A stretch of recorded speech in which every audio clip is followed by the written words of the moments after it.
the most infamous battle of the medieval age. The most famous army in English history. Henry V's immortal band of brothers. It's a battle victory, and the French are too scared to face Henry in battle again. A decade-long archaeological quest. A lost map, a lost castle, lost graves. The mysteries which surround the Battle of Agincourt.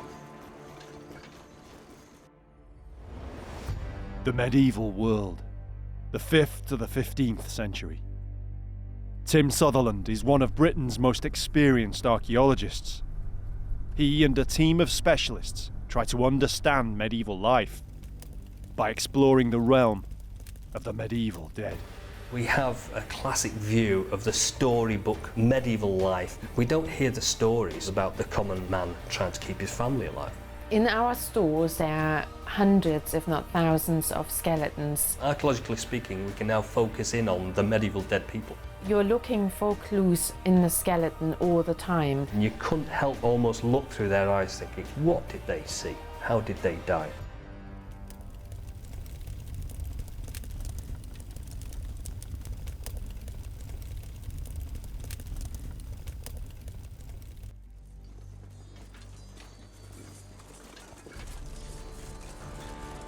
Of all the battles in the medieval age, Agincourt is among the best known. And of all the times English armies clashed with French, it was the most terrible. We all grow up in England reading about the Battle of Agincourt. We learn about it at school, we see it at the theatre. And to some extent, it's part of our national identity now. I think for most people the Battle of Agincourt is Shakespeare's Battle of Agincourt. The play Henry V, written in 1599, possibly the first play at the Globe Theatre when it was newly built. 40 miles south of Calais in northern France, the Normandy fields lie silent. Nowhere more so than around the tiny village known as Agincourt. These fields hide secrets that have puzzled historians and archaeologists for many years. We think we know everything about the Battle of Agincourt, and that's one of the problems, because what we really know is very little. And so we need to look for the truth. That's what we need to be aiming for. Battlefield archaeology is a relatively new academic discipline. Archaeologists like Tim Sutherland are uncovering new data on medieval battles in a way that documentary research alone cannot. Tim has investigated many medieval battle sites and located the last resting places of many of the nameless men who lost their lives. But Agincourt is a thorn in his side. Thousands are thought to have died somewhere here, yet no mass grave nor a single skeleton can now be found. The battlefield and its lost dead have come to haunt and obsess Tim. What we need to consider now is where are the dead from the battle? Are they in the immediate vicinity, or are they nowhere near here? So somewhere around here there are thousands of the dead from the Battle of Agincourt, but we just can't find any traces of them yet. Tim's quest to find the Agincourt graves is inextricably linked with his research into another historical figure who lived 400 years after Agincourt. John George Woodford is Tim's archaeological forebear and an enigma of a man. A British Army officer, Woodford supposedly located some of the graves from Agincourt. Tim has been trying to work out where. It's a detective trail that he's been on for more than a decade. In the years after Waterloo and Napoleon's defeat in 1815, the British Army remained in France. There was no more fighting to be done, and so instead, Woodford could turn his attention to his passion for antiquities and history. In 1818, he took a company of his soldiers with the intention of exercising them in the new art of archaeology. Their objective, not far away, was the battlefield of Agincourt. Over the years, Tim has become captivated with the tantalising accounts of what Woodford found at Agincourt. He was one of the first archaeologists, and perhaps the first battlefield archaeologist. He claimed to have found not only bones, but arrowheads, rings, and a gold coin. As such, these are the only archaeological finds from the battle ever recorded. The problem is, where did he find them? After a long search, Tim has found some of the letters and the sketches Woodford made of the finds. But the trail ran dry, as the key papers were thought to have been lost in a fire. Now he's found that some of the Woodford collection may have survived.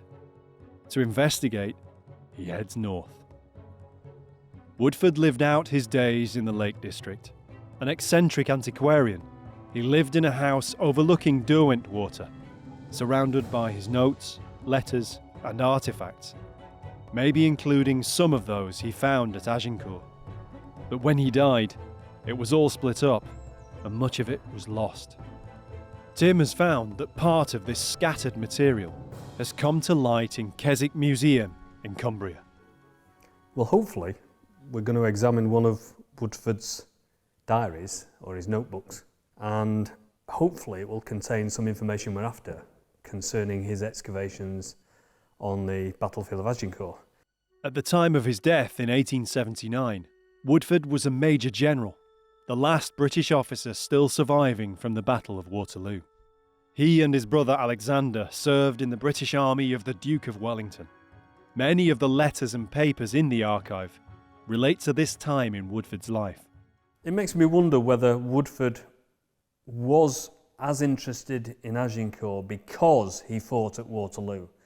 This was his own personal huge battle. Waterloo meant a great deal, obviously, because he was English and they were victorious, but also he was there with his brother, part of his family, and then there's a sort of an anticlimax after anything major, but something the size of Waterloo, this battle, it must have been a massive anticlimax afterwards. And how do you fill your time after something like that that's taken over your whole life? And so what he does is he goes to visit another famous battlefield, which isn't far, and goes to Agincourt, starts to map the terrain, make a grand plan. Then he actually gets permission to carry out an excavation on the site of the battlefield, and he's very successful. He finds a mass grave and he finds artifacts related to the battle in the mass grave. The map, the finds, all enticing. But up to now, Tim hasn't been able to find the all-important evidence. Can these notebooks reveal a clue?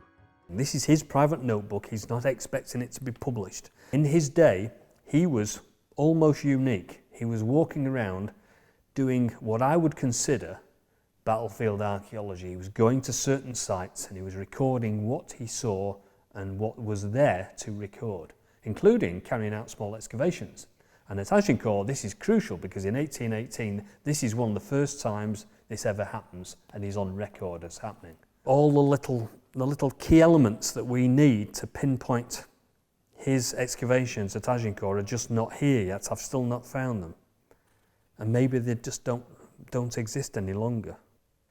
There's definitely a page missing because it starts in the middle of a sentence, which means that this is not all the original book. How much is missing? That's the crucial thing.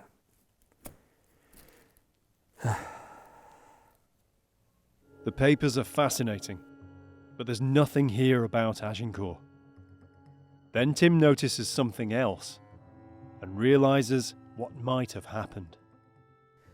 I was just about to pack up all the notes and the letters, including the notebook, when I realised that this is gold lined, but some of the letters here are also on paper that is gold lined.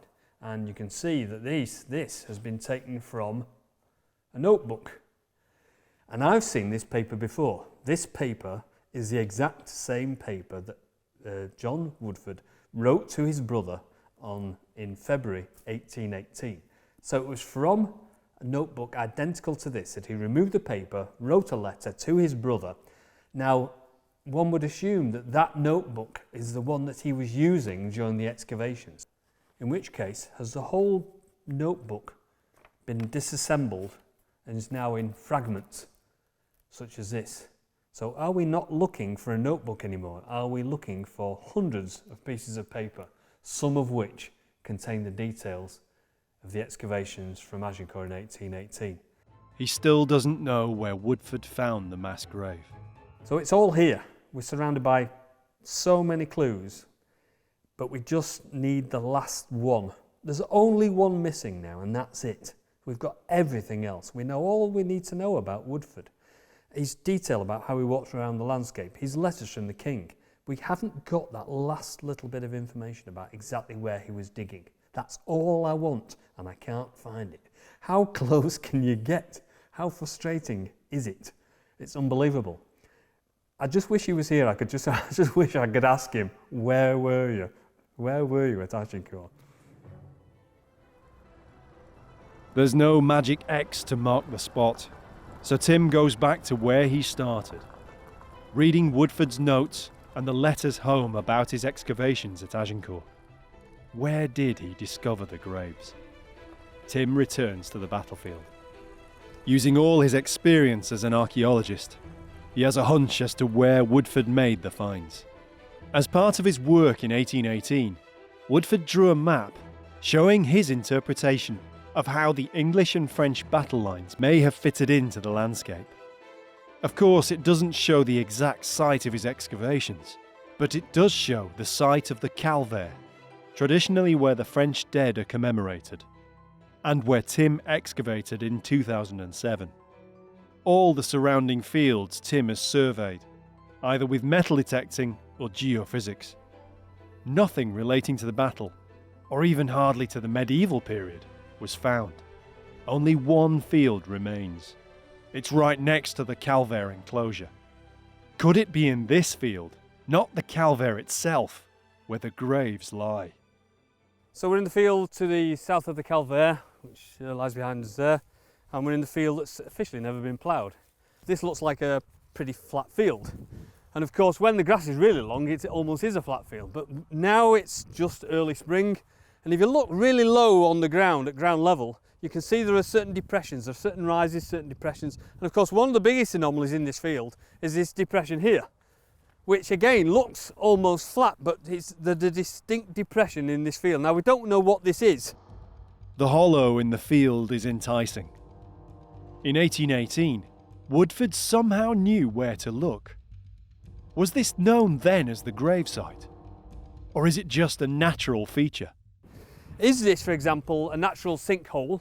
Because underlying all this landscape is chalk, and they form natural sinkholes where everything goes down, it finally fills up with soil. But of course this could be a mass grave, and it could be also the mass grave that was excavated by Woodford in 1818, subsequently filled in, and of course it falls in again, becomes a hollow yet again, so it could be the place we're looking for. And without more survey, without archaeological excavation, we don't know. The problem is that for a geophysical survey, French law requires not only landowner permission, but also the go-ahead from the Archaeological Directorate, the DRAC.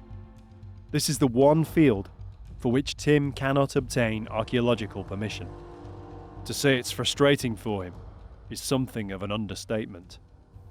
We've been coming here now since 2002. Now it's 2014, 12 years later, we've been in and out of France. Every single time we come here, it's, paperwork, you've got to go through the administration and all the niceties. The primary objective is to do the archaeology, and of course that's not as easy as it sounds. You can't just walk into a field and dig a big hole. Tim remains the only archaeologist since Woodford, 200 years ago, to conduct serious work here. And all this in the run-up to the 600th anniversary of the battle in 2015. Back in 1818, Woodford's opening of the graves caused such offence that he was ordered by his overall commander, no less than the Duke of Wellington himself, to stop the work. But Tim has been involved too long now to stop his research. There were other aspects of Woodford's investigations that could reveal more about the story of Agincourt. One target of Woodford's research had a direct link back to the events of 1415, the castle of Agincourt. Several of the chronicles describe how Henry V's victory got its now famous name. Heralds had a privileged position in medieval warfare. Their diplomatic immunity meant they could move freely between the English and French armies. They were observers and sometimes arbiters, and had important functions to perform, even when the fighting was over. Henry called the French herald to him after the battle and said, "What is the name of that castle?" And the herald said, "Agincourt." And then you get the story that the king says, "We shall name the battle Agincourt after that castle, as is the tradition." In fact, it's the first known mention of this idea, a tradition, that battles were named after castles. Even if the chronicles are accurate, no castle remains to be seen at Agincourt today. Most of the village dates to the 19th, the 18th, or at the very earliest, the 17th centuries. But research is showing a little of what was here in 1415. The only medieval sites that survive in the village are the castle site, and there are no standing remains now, but there have been excavations there in the 1970s, and the church. The church dates back, or the site of the church dates back to the middle of the 13th century, but the current structure is 16th century. There's no record of the church or castle playing any role in the battle, which is today believed to have been fought on open ground to the east of Agincourt village. But as Tim's previous work has shown, there's no actual evidence to prove that the battle was fought in this area. No archaeological finds have ever been made. Tim knows because he's tried, along with metal detector expert Simon Richardson, in surveys dating back to 2002. So if we look at other maps that follow on from this one, historical maps showing the position of the battlefield can't be trusted either. No medieval maps exist which show the battlefield. The earliest are too vague and only mark its approximate location, somewhere near Agincourt. The later 19th century maps are full of detail, but Tim and Agincourt expert Anne Curry have shown how they all simply copy one source: John Woodford's own personal interpretation of the location and layout of the battle. Neither he then, nor anyone now, can say exactly where the actual battlefield lies. But if the castle was the reason the battle was named Agincourt, then it must have been fought close to the village, perhaps even within sight of the castle's walls. What if it were possible to rebuild the castle and replace it into the Agincourt terrain? How visible would it have been, and from what directions? Woodford noted what remained of the castle when he visited in 1818. so when Woodford came into this field in 1818, apparently there was the remains of a tower just behind me here, and also in the bottom of the field here, he marks down a moat. Now, whether it was a real moat or not, I don't know, because it was unlikely to be a moat that surrounded this hill, because the back of the hill is significantly higher than the front. And that's gone now. So, of course, we can't see any of that, but it's presumably something that existed of the castle when Woodford walked into this field in 1818. Now it's just a grassy field. But to the trained eye, there are traces of archaeology here. There's obviously something inside the hillside there, which makes me believe that there's something like a structure, something that stops the grass from growing and gets the moisture away from that area. But other places are very lush green grass, where there's obviously, definitely hollows in the ground, and there's moisture content there, and it means there's something wet. So of course down here we'd expect that, that's where the moat used to be.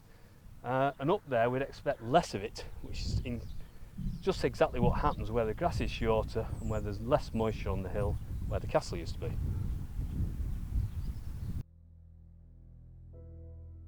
In 1976, a chance discovery led to ruins being unearthed here in a very unexpected way. The owner of the farm behind me decided to put in some land drains, or a big drain from the top of the hill down to the bottom to the stream. And so got an earth moving machine, a big digger in, and he started to dig what he thought was a simple trench from the top to the bottom of the field. He came across some limestone rubble, and then some building material, and then some huge amounts of soil and silt and ash and all sorts of things. And that attracted the attention of the locals, and they all came to have a look down this hole.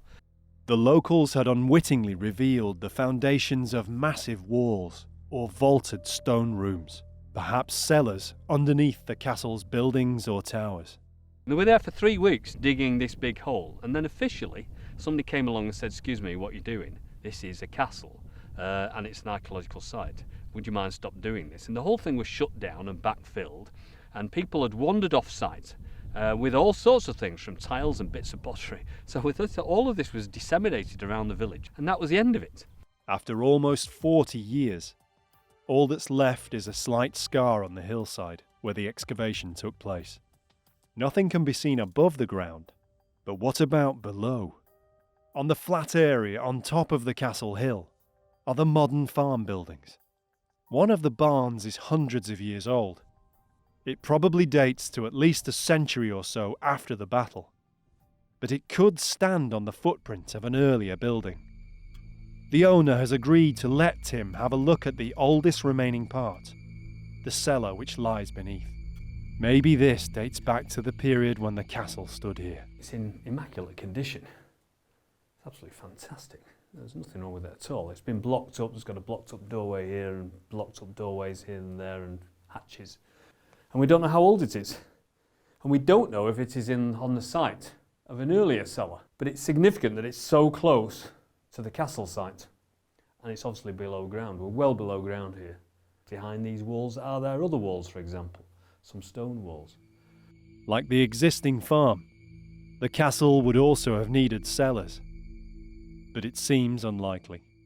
It would be nice to think this was part of the castle, but unfortunately most of these bricks are a lot later, and it would have been a significant building if it had been made of brick in that period. So we're still looking for stone structures, and this isn't one of them. So although it was quite exciting to be told that there's an old cellar down here, and then climb down into all this, that presumably very, very few people have seen for a long time, it's still much too late for the castle at Agincourt. But it's not too late for Woodford. And so did Woodford ever come down this cellar and do exactly like I'm doing, shining his torch around looking for bits of the castle? It's a nice thought that maybe he was here 200 years ago. As nothing medieval has survived, to get an idea of the castle, Tim will have to piece together what evidence he has.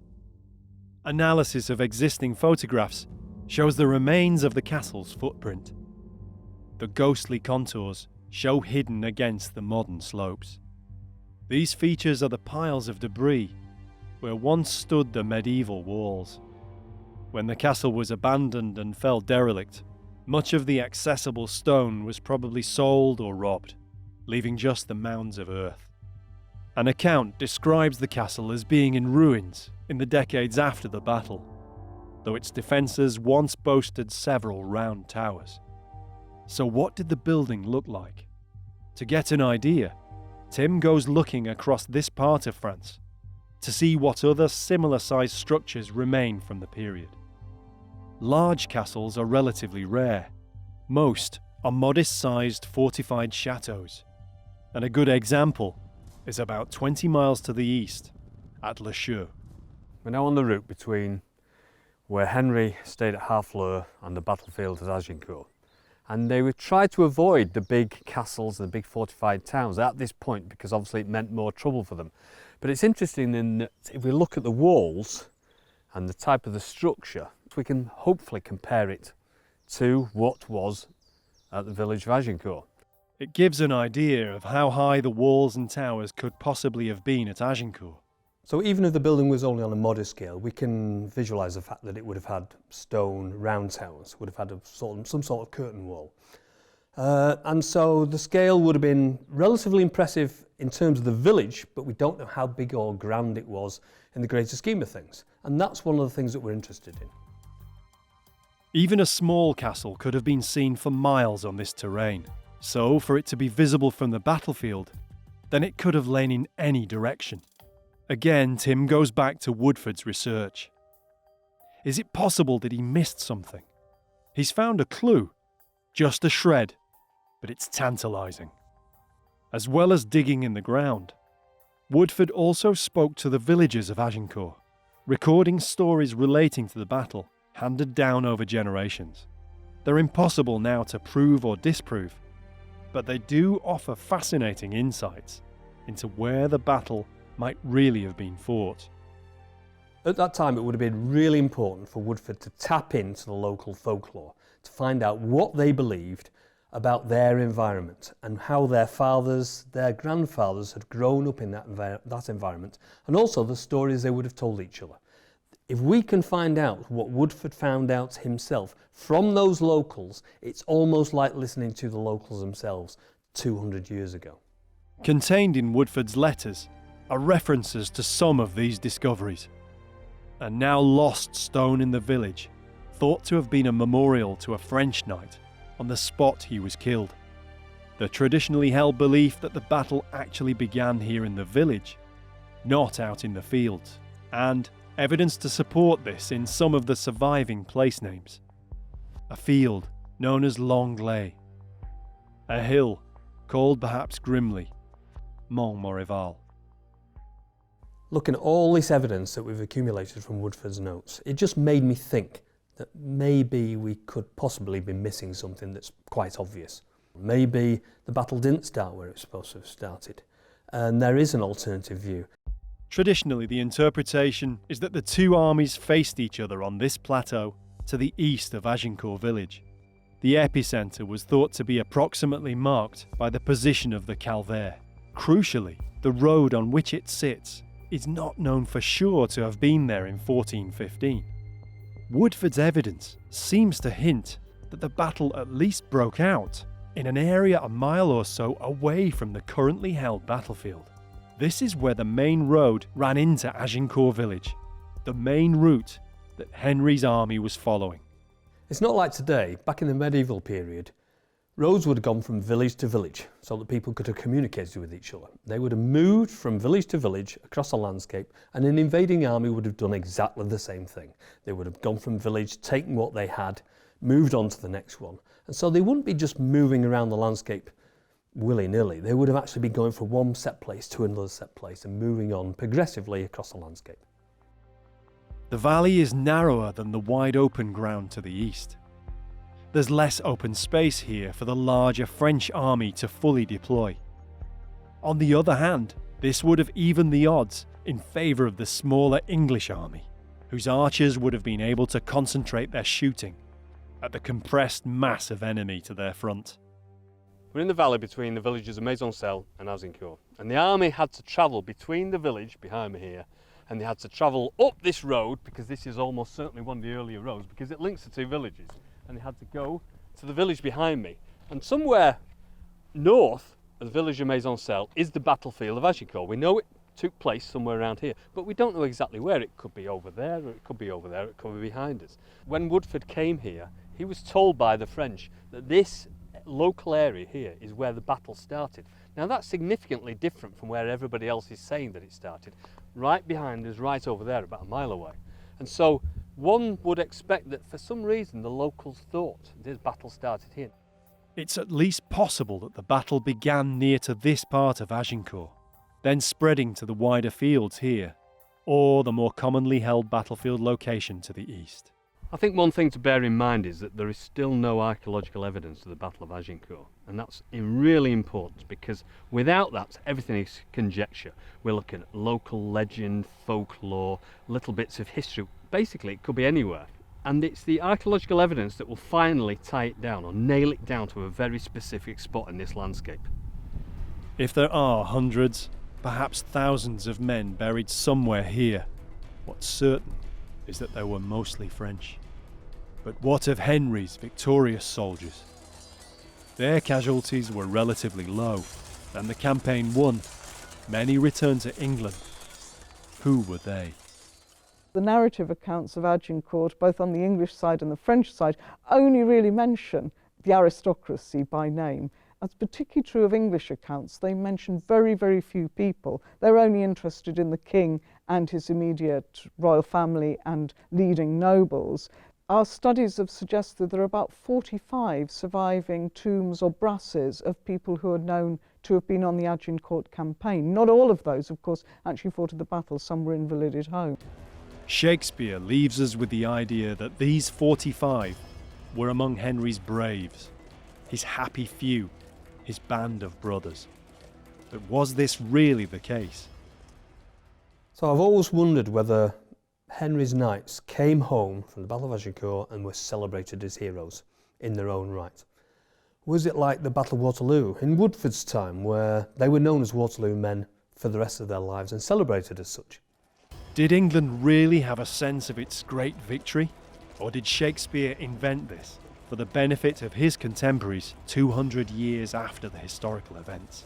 What we hear there are Shakespeare's words, not words of 1415.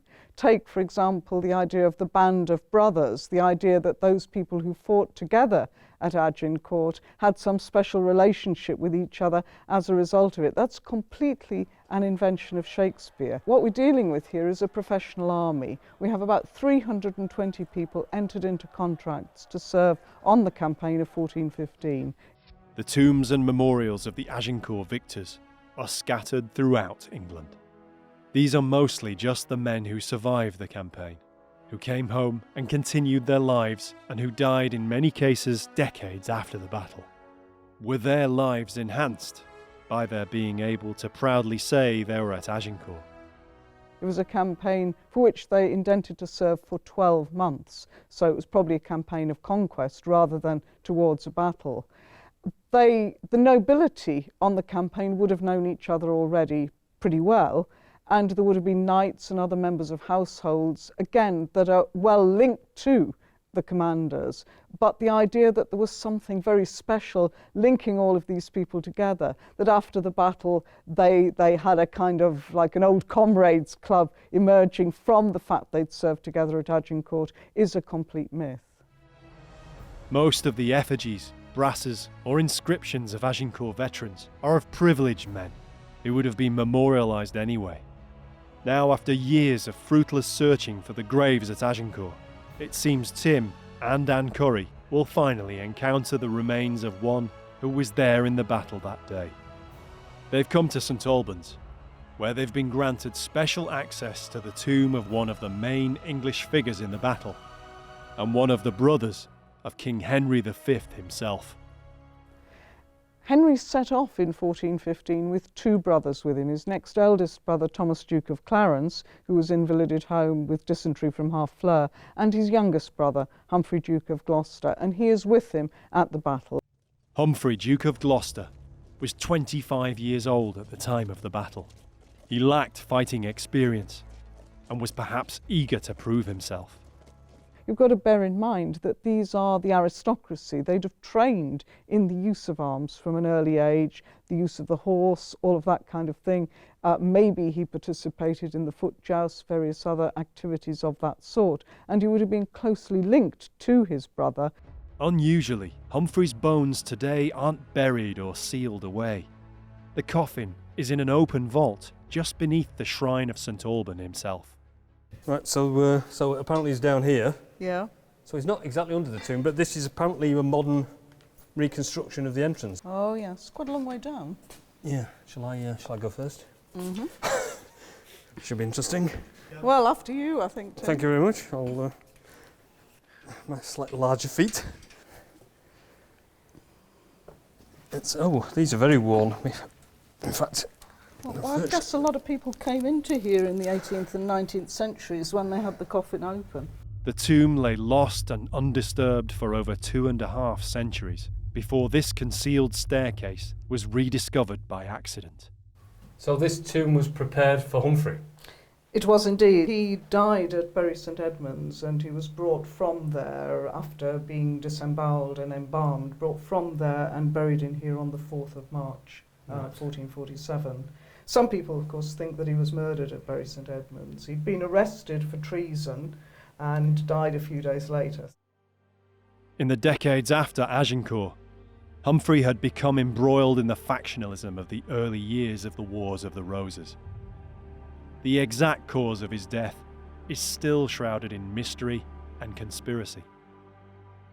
In 1703, they opened the coffin up and there was a decaying corpse in there, but because it had been embalmed, it had a lot of embalming liquid with it, a bit like alcohol, and there was a good trade in that being taken away. Whether people drank it, I don't know, but rumour had it that it was topped up with alcohol later on. And it remained open till 1872. It was still visited, and that's probably why we've so much graffiti. So these are his personal arms, aren't they? They've got the border. They definitely are, yes. I mean, what we've got here is the arms of the royal family since 1340, the quartered arms of France and England, and the bit round here is called the label, and that indicates, in fact, he's the fourth son of the king. Right. Yes. On the 25th of October 1415, Humphrey commanded one of the largest retinues in Henry's army. So finally we're going to be confronted by somebody who actually fought at Agincourt. We are indeed. Tim has excavated many skeletons bearing evidence of medieval battle. He's looking for any traces that might be left on Humphrey's bones. I'm looking to see if there's any obvious evidence of trauma. Mm-hmm. He didn't have that active a military career. Agincourt was his only battle. Humphrey led from the front, in the thick of the fighting. And as some accounts have it, alongside King Henry himself. The Latin Lives of Henry V, written in the late 1430s, speak of Humphrey being wounded at the Battle of Agincourt, falling to the ground, and his brother sort of striding over him and protecting him against the French. It's a very heroic image. Do you think that's true, though? It certainly is. Difficult to tell, but it associates him with his brother Henry V. I think that's the most important thing about that story. And it's an iconic image. It's a marvellous image, Henry standing over his wounded brother. Yes. After centuries of exposure to tourists and souvenir hunters, Humphrey's skeleton is no longer complete. But there's enough for Tim to assess the remains and compare them with what's known about Humphrey.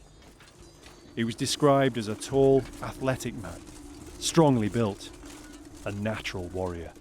And in terms of height-wise, then if you compare it with I'm over 6 foot, so he's round about 6 foot. Yeah. So according to this bone, it would appear he's quite tall. Yes, it would. Ah, look. A tooth? A tooth. Good Lord. So there is a tooth. Oh, you can get all sorts of information from a tooth. Right. Well, that's his, in fact, a right arm, upper arm. So again, it's going here. And if you compare it with mine, again, It's a little bit shorter, possibly. No, I don't know. No, very similar. Yeah. So again, it suggests he's 6 foot, 6 foot plus, or maybe just around 6 foot. Very robust. No, pretty good. No sign. No obvious sign of all, no. ebonation on it. No. And there he is. Gosh. Most of the finer bones at the base of the skull have gone. Obviously the areas around the ears have been damaged. The zygomatic arches have gone on either side. Unfortunately, there's nothing left now of the facial bones, but there's more evidence of the strength and athleticism of the man, even though he was in his 5th decade at the time of his death. Feels odd picking up the head of somebody you know who it was. This again is quite a good indicator of a robust muscle on the back of the neck. On the back, yes. So it's very pronounced there. Yes. And the bigger the neck muscles, the more this ridge is pronounced. There's nothing weak about this at all. So the fact that we know something about this, we can start working backwards. So does this skeleton look like it should be 57? Yes, it does. Does he look tall, robust? Yeah, he does. Yes, he does. And so at the moment, I would say all this is not giving us any surprises, which is good news. It's rare enough to come this close to the bones of any well-known historical figure. Unique for them to be of one who was present at the battle which has captivated Tim for so many years. It's an unbelievable experience because obviously we've been talking about Agincourt. We've been far too long. for far too long. We've been walking the battlefield for probably far too long as well. Yes. We've been carrying out all sorts of work, but it's so rare to be able to look into the face of a person who was actually there on the day. I mean, this is so long ago. Amazing. Yes. We know where he was on the do. 25th of October in 1415. And we know he was in the main division with the king, not in the vanguard or the rear guard. This man was centre stage. He would have been with his brother in the central division in the main battle, and he would have seen what was happening to the vanguard, where the Duke of York was killed. Like all the English knights at Agincourt, Humphrey fought on foot, surrounded by the men-at-arms of his retinue of around 800 soldiers. As the battle and the day drew to a close, the fighting was bitter. We have the story that he falls to the floor himself, so he's very much involved in the hand-to-hand fighting, which is what these heavily armoured peers and knights were intended to do. You know, after the arrow volleys, these are the people who are doing the hand-to-hand fighting in a very skillful manner against their equivalents on the French side. For Tim and Anne, the meaning of Agincourt's real band of brothers now becomes clearer. These are the two brothers that fought at Agincourt. We're talking about the band of brothers as the concept, but these are physical relatives. They are brothers to each other. I think this is the real band of brothers. As you know, I'm dismissive of the Shakespearean thing. It's really Shakespearean invention. Armies are very hierarchical. But here we have a real band of brothers. Humphrey, Duke of Gloucester, and his brother, the king, fought alongside each other at the battle. Henry protected his brother when he fell. They discussed the battle in advance. They fought together. They enjoyed the benefits of victory afterwards. Humphrey fought alongside Henry on subsequent campaigns. Really, this is a very, very important link, I think. These are brothers in arms, brothers fighting together and winning the Battle of Agincourt. These were violent times. Henry and his brothers were born into leadership. Family, the dynasty was all. Agincourt may have been fought while his army was trying to escape, but overall, the campaign was far from defensive. The English were the invaders.